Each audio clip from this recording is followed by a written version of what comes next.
नमस्कार संदीप जी, बहुत बहुत स्वागत है आपका। नमस्ते Anju ji. Sir, supreme court ने फ्रीबीज को लेकर एक टिप्पणी की है जिसमें कहा गया है कि राज्य सरकारों के पास उन लोगों को मुफ्त की रेवड़ियां बांटने के लिए तो पैसा है जो कुछ करते ही नहीं है, लेकिन जजों की पेंशन और सैलरी के लिए उनके पास पैसा नहीं है। किस तरह से इस टिप्पणी को देखा जाए? देखिए, इस तरह की टिप्पणी तो जायज़ भी है और आवश्यक भी है, क्योंकि जैसा हम देख रहे हैं आज हर राजनीतिक दल, चाहे महाराष्ट्र का चुनाव हो, चाहे कहीं का भी रहा हो, एक दल दूसरे से पीछे नहीं है और ऐसे में किसी न किसी को तो ज़िम्मेदारी लेनी पड़ेगी। ये बात अलग है कि जो हमारे हाई कोर्ट और सुप्रीम कोर्ट के जजेज हैं, इनको सैलरी की बहुत सिक्योरिटी है और कंसोलिडेटेड फंड ऑफ इंडिया पे चार्ज होता है। मतलब इनकी सैलरी किसी बजट के अधीन नहीं, किसी सरकार के अधीन नहीं है। इनको जो निधि है उससे ही तनख्वाह मिल और पेंशन मिलनी है। लेकिन बात जो उन्होंने कही है वह बहुत जायज़ है और ऐसे में देखना है कि जब हम वेलफेयर स्टेट के कॉन्सेप्ट पे काम करते हैं, लोकतांत्रिक कल्याणकारी राज्य के बारे में काम करते हैं, तो ऐसे समय में जब राज्य सरकारें इनडायरेक्ट रूप में, एक तरह से कहें, मतदाताओं को वोट के बदले रिश्वत या रिश्वत के बदले वोट सीधे कहें, तो ग्राउंड लेवल प्लेइंग फील्ड नहीं उपलब्ध हो पाता, खासकर उस स्थिति में जब एक तरफ सत्ता पक्ष होता है और दूसरी तरफ विपक्ष होता है। क्योंकि सत्ता पक्ष के पास कुछ करने का विकल्प होता है और विपक्ष को सत्ता में आने के बाद ही वो कुछ करने का अवसर होता है।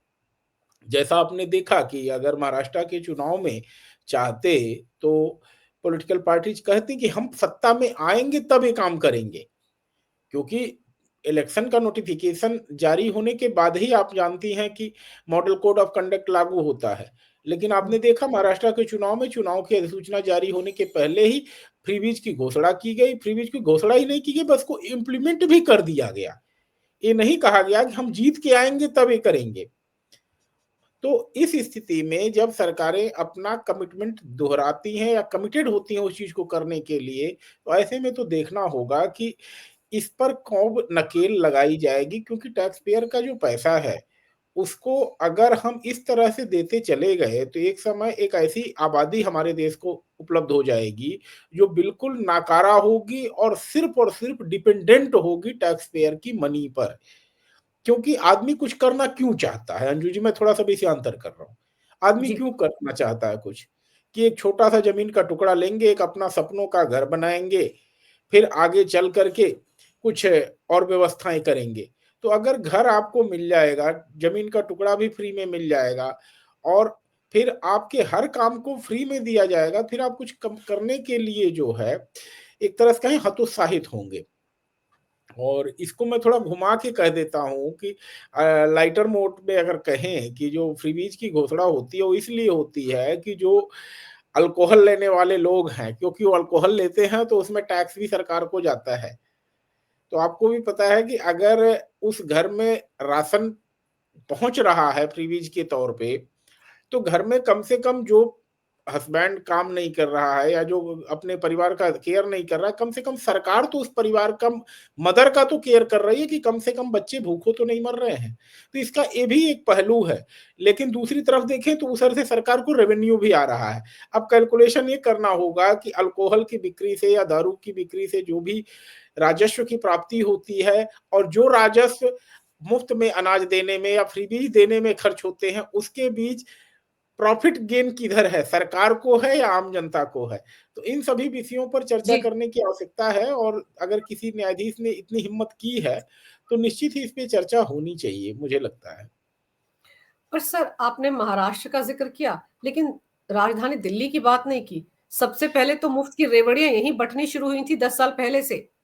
मुफ्त बिजली, मुफ्त पानी का नारा देकर ही तो अरविंद केजरीवाल सत्ता में आए थे और लगातार आ रहे हैं। अब तो उन्होंने और ज्यादा ऐलान कर दिए हैं। तो अगर ये बात जज उठा रहे हैं, जस्टिस गवई उठा रहे हैं, जो माना जा रहा है कि मई के बाद सीजीआई वही बनेंगे जब संजीव खन्ना जी रिटायर हो जाएंगे, तो अगर वो ये बात कह रहे हैं तो उनको तो ये भी याद होगा सर कि ऐसा ही मामला फ्रीबीज के खिलाफ एक केस दर्ज हुआ था। वो मामला तो सुप्रीम कोर्ट पे चल रहा है। तो अगर जज महोदय भी इस तरह से सिर्फ टीका टिप्पणियां करेंगे और सॉल्यूशन की तरफ नहीं जाएंगे तो फिर क्या होगा? देखिए, बात यही है कि कोई कहते हैं कदम नहीं उठाना चाहता है या कोई हिम्मत दिखाना नहीं चाहता है कि हु विल मतलब कहते हैं ना, बिल्ली की गले में घंटी कौन बांधेगा। क्योंकि जब आप घंटी बांधना है तो आपको कम से कम कुछ समय चाहिए उस काम को करने के लिए। और दुर्भाग्य से अभी जैसे खंजान जी का कार्यकाल 6 महीने का था, उसी तरह गवई साहब का भी 6 महीने का कार्यकाल होगा। तो 6 महीने के कार्यकाल में चीफ जस्टिस को पर्याप्त समय तो नहीं मिलेगा, लेकिन हाँ, अभी आप न्यायाधीश हैं, अगर आपके सामने कोई मामला आता है, तो आप निश्चित ही एक लैंडमार्क डिसीजन तो दे ही सकते हैं।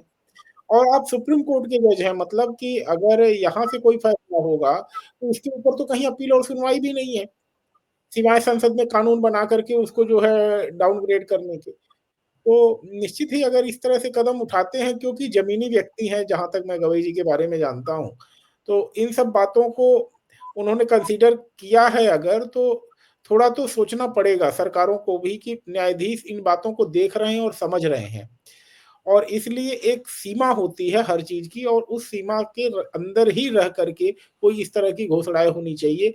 नहीं तो आज गवई साहब बोले हैं, कल को और न्यायाधीश, और हो सकता है इस बात पे सुप्रीम कोर्ट में कंसेंसस बने कि अब एक समय आ गया है कि टैक्स पेयर का पैसा इस तरह से जो है, कहते हैं बिना दिमाग के डिस्ट्रीब्यूशन ना किया जाए, without application of mind distribute ना किया जाए। डिस्ट्रीब्यूट किया जाए, मैं ये नहीं कह रहा हूँ कि ना किया जाए, लेकिन किया जाए तो ऐसी स्थिति में जहाँ पे गरीब को कुछ अस्थायी तौर पे चीज़ें मिल जाएँ। क्योंकि अगर किसी को रहने के लिए छत मिल जाता है, अगर किसी महिला को बच्चों को पालने के लिए चावल और अनाज दाल मिल जा रहे हैं, तो इसमें मुझे नहीं कुछ गलत लगता है। लेकिन अब बसों में फ्री यात्रा या कुछ ऐसी बातें घोषणाएँ अगर की जाती हैं, तो एक लोक लुभावन चीज़ होती है, जो कि विपक्ष को अवेलेबल नहीं होता, केवल सत्ता पक्ष को ही अवेलेबल होता है। तो आपने जो कहा कि दिल्ली का मामला, तो दिल्ली के मामले में तो एक कदम आगे है, क्योंकि अभी जो आपने लड़ाई देख ली कि पर्चे बाँटे गए, बैनर लगाए गए, और फिर माननीय मुख्यमंत्री जी ने तीसरे घोषणा में कह दिया कि ये तो कैबिनेट का डिसीजन था। हुँ। जबकि बाद में फिर उसको जब लगा कि गला फँस रहा है, तो फिर उन्होंने कहना शुरू किया कि नहीं जी, ये तो हम योजना लेके आए हैं, जो चुनाव जीतेंगे तब इसको लागू करेंगे।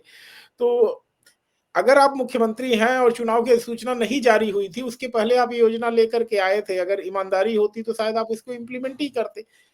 लेकिन क्योंकि छोटे से राज्य दिल्ली के लिए जिसके रिसोर्सेज लिमिटेड हैं, उसके लिए तो ये संभव नहीं होगा ना इन सब योजनाओं का बोझ उठा पाना।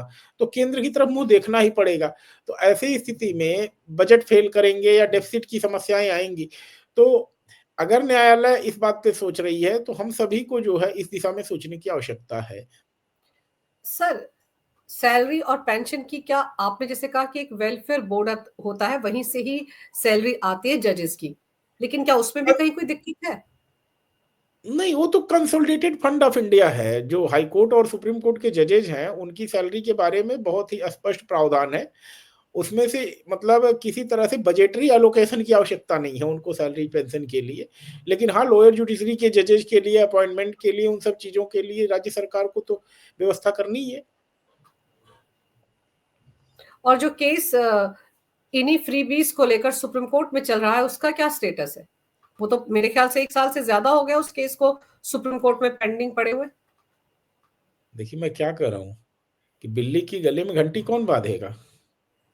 प्रायोरिटी तो अभी इलेक्टोरल बॉन्ड की चल रही थी, प्रायोरिटी अभी तो इधर के मुद्दों की चल रही है कि प्लेसेज ऑफ वर्शिप एक्ट पे कैसे क्या होगा, ये सब चीज़ें चल रही है। इस पे भी तो सुनवाई होनी चाहिए ना। ये तो प्रायोरिटी में है ही नहीं कहीं पे भी। आज गवई साहब ने बोल दिया है, और शायद अगर मीडिया हाउसेज इस पे चर्चा करेंगे, तो हो सकता है सुप्रीम कोर्ट थोड़ी नींद से जागे और इसको भी न्यायाधीश लोग अपने सॉरी, प्रायोरिटी में रखें कि इस पे कुछ सुनवाई हो। पर सर, ऐसा लगता है जैसे कि हमारे जो जजेस हैं सुप्रीम कोर्ट के, वो भी पॉलिटिकली करेक्ट ही रहना चाहते हैं। वो भी नहीं चाहते कि कोई ऐसा फैसला सुना दे जो सबको नागवार गुजरे। लेकिन फिर वो तो सुप्रीम कोर्ट है, अगर वो एक ऑर्डर पास कर देता है कि फ्रीबीज बंद हो जाए, तो सभी राजनीतिक पार्टियों के लिए अच्छा हो जाएगा ना। कोई भी नहीं देगा और जनता को भी आराम मिल जाएगा। खासतौर पर मिडिल क्लास जो टैक्स देता है बड़ी ईमानदारी के साथ, उसके टैक्स के पैसे का ऐसा बेजा इस्तेमाल होता है, राजनीतिक पार्टियां अपनी सूरत चमकाने के लिए उनके पैसों को बांटती रहती हैं।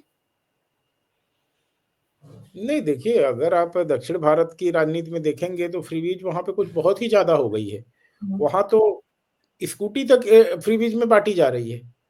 यहाँ तो चलिए चावल है, अनाज है, ये तक सीमित है या बसों की यात्रा तक सीमित है या 100-200 बिजली, यूनिट की पानी। बिजली तक का ही मामला है। 100-200 यूनिट बिजली और पानी का ही मामला है। दक्षिण भारत में तो स्कूटी दी जा रही है। तो इसकी एक लिमिट होनी चाहिए और चर्चा अगर गवई साहब ने शुरू की है, तो मुझे नहीं लगता कि उनको इस बात को छोड़ना चाहिए। जब वो चीफ जस्टिस बने, तो मुझे लगता है कि उनको इस बात को कंसीडर करते हुए एक कहते हैं ना this was not just a lip service कि मतलब ज़बानी बात थी, हमने कभी बोल दिया किसी मंच पे। आपको इसको सीरियसली लेना पड़ेगा माननीय न्यायाधीश। आपको अगर आप चीफ बनते हैं तो आप कहिए हम इस चीज़ को प्रायोरिटी से देखेंगे कि कौन-सी फ्रीबीज़ जो है वेलफेयर स्टेट के कॉन्सेप्ट को सूट करती हैं और कौन-सी वो हैं जस्ट केवल एक पॉलिटिकल गेम है। तो ऐसे जो पॉलिटिकल गेम है उन फ्रीबीज़ को तो बंद किया ही जाना चाहिए और एक एसओपी या ये कहें डायरेक्शन तो इस दिशा में देना चाहिए कि उसका निर्धारण अगर कंप्लायंस हो रहा है तभी वो फ्रीबीज लागू होगी, अदरवाइज ऐसी फ्रीबीज जो केवल और केवल टैक्स पेयर पे बर्डन बन रही है उसको रोकने के लिए सुप्रीम कोर्ट को तो आगे आना ही पड़ेगा। लेकिन जब सुप्रीम कोर्ट के जज इस तरह की टीका टिप्पणी करती हैं, तो वो एक स्ट्रॉन्ग मैसेज होता है सभी के लिए। तो राजनीतिक पार्टियों के लिए या केंद्र सरकार के लिए एक तरह से मैसेज दे दिया है सुप्रीम कोर्ट ने। नहीं, message is very loud and clear. आप समझिए कि सिचुएशन क्या है कि he is not a junior जज, वो अगले चीफ जस्टिस होने वाले हैं और अगर अगला चीफ जस्टिस बनने वाला इस तरह से बातें कर रहा है तो हमें इस बात को समझना होगा कि उनकी प्रायोरिटीज क्या हैं। उन्हें भी ये चीज़ दिख रहा है कि टैक्स पेयर का पैसा आज की तारीख में सही तरह से उपयोग नहीं हो रहा है और चुनाव जीतने का एक हथकंडा बन गया है। आप 1000 देंगे, अगला 2000 देगा, अगला 3000 देगा, तो अंतर क्या है इसमें? एक बात बताइए, अगर कोई पॉलिटिकल पार्टी वोटर को कहती है कि मैं तुम्हें 2000 दूँगा, तुम मुझे वोट दो हुँ। और वही पार्टी पावर में आके कहती है कि मैं तुम्हारे अकाउंट में डायरेक्ट बेनिफिट ट्रांसफर के ज़रिए वही 2000 दूँगा। तो जब पॉलिटिकल फंड से पार्टी के अकाउंट से निकला पैसा और कैश में ले जाकर के विधायक जी जेब में डालते हैं, तब तो रिश्वत हो गई। और जब वही पैसा आम जनता का गाढ़ी कमाई का पैसा जो टैक्स पेयर का पैसा है वहां से निकला और वहां तक पहुंचा वोटर के पास, तब वो जन कल्याण का स्कीम हो गया। तो भाई दूसरे के पैसे पे जन कल्याण करने से बेहतर है ना पॉलिटिकल पार्टीज अपने पैसे से कल्याण करें। ये तो अलाउ बिल्कुल। कर देना चाहिए पॉलिटिकल पार्टीज को कि भाई आपको फ्रीबीज देनी, आप अपने फंड पार्टी फंड से जितना कल्याणकारी काम करना हो कर दीजिए। टैक्स पेयर बिल्कुल। के पैसे को क्यों ले रहे हैं? क्योंकि टैक्स पेयर का पैसा भी रिश्वत है और पॉलिटिकल पार्टीज द्वारा दिया जाना पैसा भी रिश्वत है। अगर पॉलिटिकल पार्टीज द्वारा दिया गया हुआ पैसा वोटर को एक तरह से प्रभावित करने की टैक्टिस मानी जा सकती है जो कि इलेक्शन में अलाउ नहीं है, जिसको इलेक्शन कमीशन ऑफ इंडिया गलत मानता है और एफआईआर दर्ज करने के लिए सुटेबल मानता है। तो वही चीज जब पैसा टैक्स पेयर के फंड से हमारे ट्रेजरी से पैसे निकल करके जनता तक जा रहे हैं, तो वह क्यों गलत नहीं है? और खास करके उस पार्टी के द्वारा कहा जाना जो कि पार्टी पॉलिटिकल पावर में है। हुँ। तो चाहे मुख्यमंत्री पॉलिटिकल पार्टी के खाते से पैसे निकाल के जनता की जेब में डाल दे, चाहे वो सरकार के खाते फंड में से पैसे निकाल के जनता की जेब में डाल दे, तो दोनों ही स्थिति में उसने रिश्वत दिया वोटर को प्रभावित किया। तो इसके लिए तो विपक्ष के लिए तो आपने लेवल प्लेइंग फील्ड दिया ही नहीं ना। हुँ। और और फिर जस्टिस गवई आप तो बहुत बड़े दानदाता हो जाएंगे फिर अगर आपको सरकारी फंड से पैसे देने हो। तो अगर इस तरह की कोई फ्रीबीज लानी है पॉलिटिकल पार्टीज को बिल्कुल क्लियर करना चाहिए कि हम अपने पार्टी फंड से देंगे। और मुझे ना यहाँ पर एक चीज़ और याद आ रही है, अगर मैं दिल्ली की आम आदमी पार्टी सरकार की बात करूँ, तो दिल्ली हाई कोर्ट में एक्टिंग चीफ जस्टिस थे मनमोहन जी।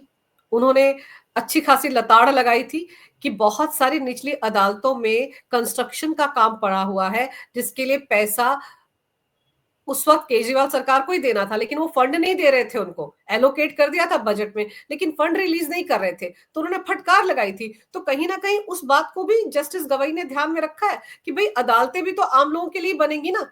जजेस बताया गया था कि ऐसे ही बैठे हुए हैं, उनको बैठने के लिए जगह ही नहीं है। तो ये काम भी तो राज्य सरकारों का ही है। चलिए, दिल्ली की स्थिति तो कुछ हद तक ठीक है। अगर आप इधर के उत्तर प्रदेश, बिहार, झारखंड इन सब जगह की अदालतों में जाएँगी, खासकर डिस्ट्रिक्ट कोर्ट्स में, तो मैं कह रहा हूँ कि ये ऑन रिकॉर्ड है। मतलब कोई कहता नहीं है इस बात को कि कोर्ट स्टाफ में परमानेंट स्टाफ होते हैं 4 हुँ, और 8 स्टाफ होते हैं प्राइवेट। इनडायरेक्टली हाई कोर्ट ने जजों को भी एक अनुमति दे रखी है कि आप अपना काम निकालने के लिए, फाइलों का काम करने के लिए 8 आदमी प्राइवेट रख लो। मतलब हुँ। जिला अदालतों के अंदर प्राइवेट स्टाफ काम कर रहे हैं और उनकी सैलरी कहाँ से आती है पता है आपको? वो सैलरी आती है जब रिश्वत मिलती है कोर्ट स्टाफ को उस पैसे से। रिश्वत के पैसे और से। ऑफ कैमरा मेरे न्यायाधीश मित्र इस बात को एक्सेप्ट करते हैं कि अगर ये प्राइवेट स्टाफ ना हो, तो कोर्ट का कोई काम ही नहीं होगा। क्योंकि जो परमानेंट स्टाफ है वो तो काम ही नहीं करना चाहता है। असली काम तो उससे लिया जाता है जो बेचारा 10,000 20,000 पे काम करता है और उसकी सैलरी के लिए बदनाम जज साहब होते हैं। कहा जाता है कि अरे भाई, जज साहब अपने टेबल के नीचे बाबू को रिश्वत लेते हुए नहीं रोक पाते हैं। अरे भाई, उनको काम करना है, उनके पास 100 फाइल की कैपेसिटी है स्टाफ की, वहाँ पे 400 फाइलें लग रही हैं। हुँ। स्टेट गवर्नमेंट ने उसके लिए भर्ती नहीं की हुई है। बहुत सारी अदालतों में स्टेनो की पोस्ट खाली पड़ी हुई है। न्याय देना सरकारों की प्राथमिकता में रहा ही नहीं है नंजू जी। मैं बहुत गंभीर बात कह रहा हूँ। क्योंकि अगर न्याय दे देंगे ना, तो फिर तो नेताओं के पीछे घूमेगा कौन? और बताइए शायद ना। इसीलिए कहा जाता है ना कि जुडिशरी में बहुत ज़्यादा बदलाव की ज़रूरत है। अ, इसके लिए कुछ नया कानून आना चाहिए ताकि कुछ नई तरीके से कुछ किया जाए जुडिशरी में। ये सब बातें भी तो बोली जाती हैं ना? बहुत सारे बदलाव की आवश्यकता है, अकाउंटेबिलिटी की आवश्यकता है।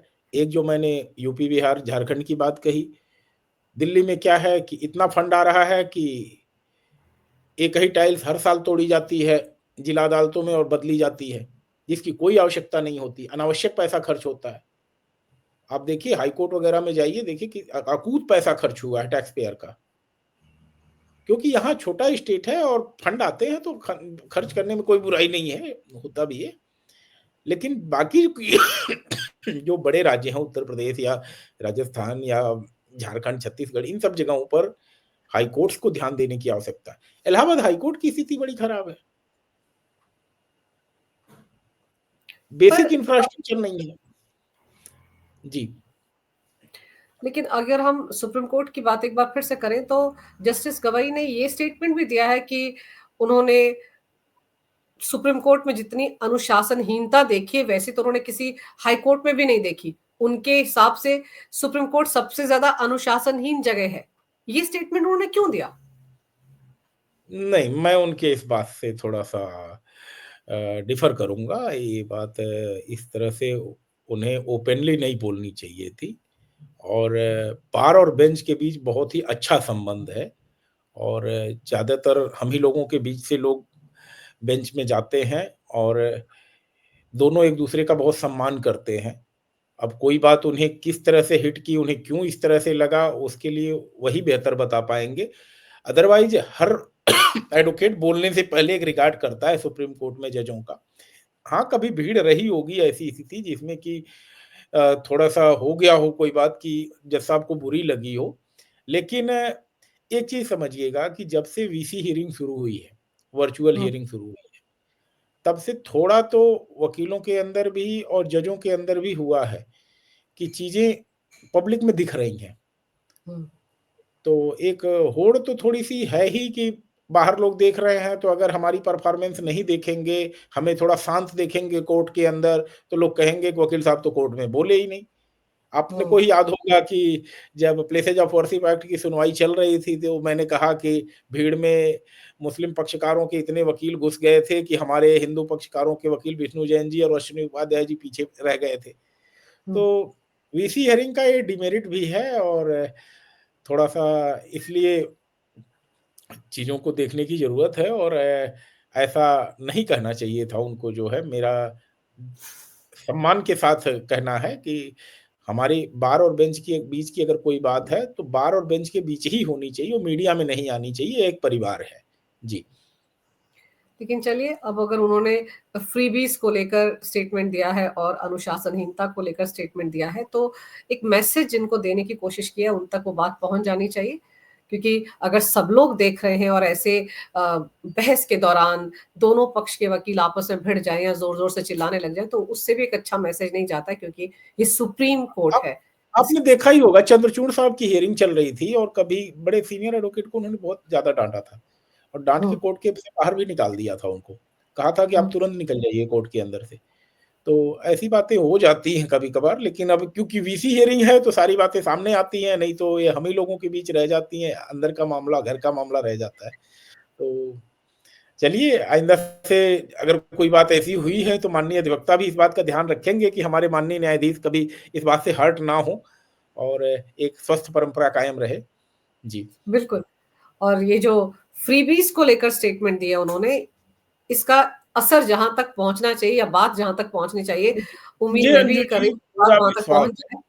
और इसके बारे में अंजू जी सारी पार्टियों को मिल बैठकर सोचना चाहिए कि आखिर देश कहाँ जा रहा है। क्योंकि जज साहब ने ये कहा कि एक ₹2100 दे रहा है, अगला ₹2500 महिलाओं को देने के लिए आ गया है। बीजेपी ने तो अभी अपना घोषणा पत्र ही नहीं जारी किया, पता नहीं वो 3000 तक ना पहुँच जाए। तो ये तो जनता के लिए, जो टैक्स पेयर है, जिसका पैसा वेलफेयर स्कीम्स में इस्तेमाल होना चाहिए, विकास की स्कीम्स में इस्तेमाल होना चाहिए, उसके पैसे का अगर ऐसा बेजा इस्तेमाल राजनीतिक पार्टियाँ कर रही हैं, तो चिंता की बात है और यही चिंता जस्टिस गवई ने जताई है। सर, आपने समय निकाला, इस विषय पर महत्वपूर्ण जानकारी मेरे दर्शकों को दी। आपका बहुत-बहुत धन्यवाद। नमस्कार, भारत माता की जय हो, वंदे मातरम और जय श्री राम। जय श्री राम अंजू जी, जय श्री राम।